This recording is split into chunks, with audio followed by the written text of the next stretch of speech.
راجلي قمار وما كيخافش الله فيا وفي وليداتو.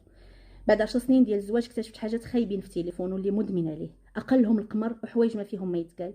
عيت بزاف وما بقيتش كنثق فيه. واش نصبر على حساب ولادي ولا نفكر في راسي؟ الادمان على القمر او الهاتف بالطريقه اللي وصفتي والتفاصيل اللي ذكرتي في رسالتك ليا ما يعتبروش مجرد تسليه. في البسيكولوجي تعتبر نوع من الادمان السلوكي، ومع الوقت كيوقع تغيير خطير. الدماغ كيتعود على الحوايج اللي كيعطيه الهاتف او الشاشه او القمر، وكيولي القرب الحقيقي بين الزوجين بلا قيمه. وهنا المراه كتبدا تحس بثلاثه اشياء مهمه جدا: الرفض، اهانه، وفقدان الثقه في النفس. ولكن خاصك تعرفي حاجه مهمه بزاف: انتي ماشي السبب. الادمان مسؤوليه الشخص اللي واقع فيه، ماشي نتيجه انك طرحتي اسئله وماشي لانك ناقصه شي حاجه.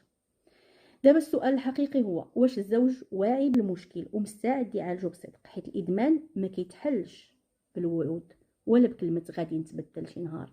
كيحتاج اعتراف حقيقي واراده قويه للتغيير، واحيانا مساعده مختص.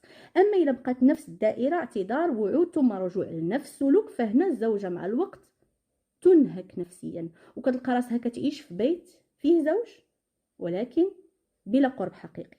صبرك سنوات من اجل اولادك شيء مفهوم ونبيل، ولكن حتى حياتك النفسيه وكرامتك العاطفيه مهمه. واحيانا الانسان خاصو يسول راسو بصراحه: هل هذا الزوج مازال فيه حياه ولا فقط بقى فيه التعود والخوف من التغيير؟ القرار ما خصوش يكون من الغضب، ولكن حتى الصبر بلا نهايه ماشي دائما حل.